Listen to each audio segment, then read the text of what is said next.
today, the FCC's decision on net neutrality, the danger of letting an executive authority like that enforce net neutrality, and the bigger danger to freedom of speech. Your host is Rick Falkvinger, and this is Liberties Report. This report is presented by Private Internet Access. Good evening and welcome to Liberties Report Week 9, 2015. Last week's decision by the United States FCC warrants a discussion on net neutrality, on policymaking versus the authority to make that policy, and the huge implications for freedom of speech of privatizing the public space where that free speech takes place. So, the United States FCC, the Federal Communications Commission, decided that the Internet shall have net neutrality in the future. This was celebrated widely for good reason. Activists haven't gotten this far in policymaking before in this particular area. However, there's reason to not count chickens just yet.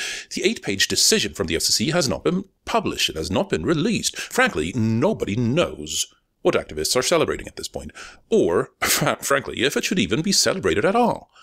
There are some clouds on the horizon in this, like a promised net neutrality for, quote, all lawful content, end quote.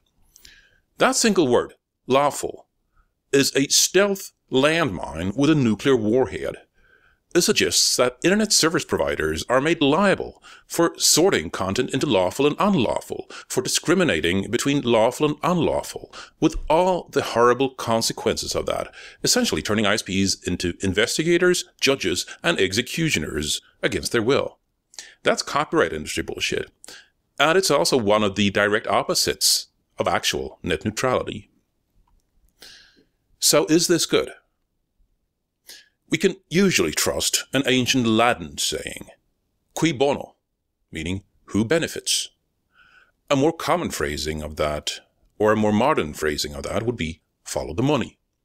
The fact that Verizon and Comcast in the US appear absolutely outraged about the decision would be good news, but we still don't know why.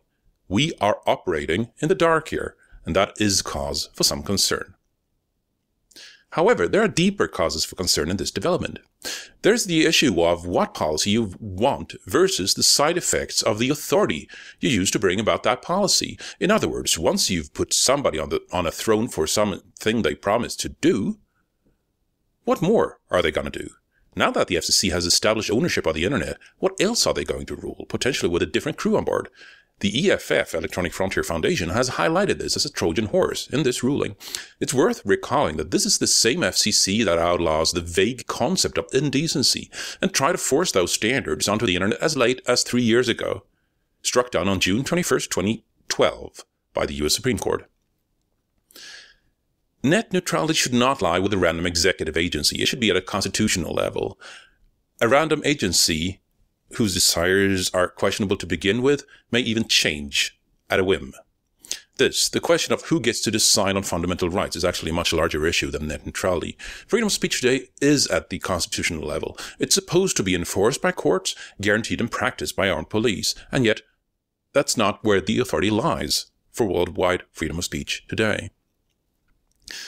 In practice, that authority of freedom of speech in today's dominant discussion rests not with courts, not with any system of checks and balances, but with one single individual, Mark Zuckerberg. Think about that for a minute. Developments of networking and technology have privatized the arena where free speech takes place. It's no longer a public square where rights and freedoms are guaranteed by Constitution. It's now taking place on a private network, which gets to enforce its own standards of freedom of speech at a considerably lower level, and more importantly, an arbitrary level. To take one example of this, Facebook's ban on nudity is perceived as downright offensive in Northern Europe, where nudity isn't normally sexual, just an expression of the free body. The Germans even have a word for that, Freikörperkultur.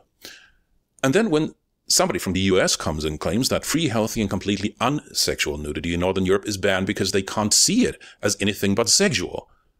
That's an outrageous, offensive, and repulsive misrepresentation of such expression.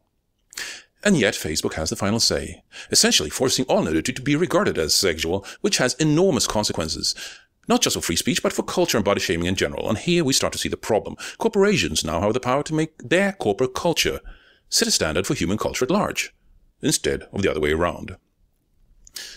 There are two ways forward from here. Either we recognize that public space has moved to private networks and enforce the standard of public space on those private networks, enforcing freedom of speech on a corporate service, denying them the right to set arbitrary terms and services.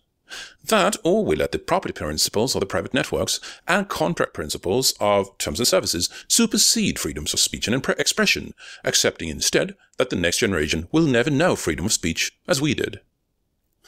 No matter which of these two paths we choose, it will have enormous consequences downstream, but we are arriving at a point where a decision is necessary.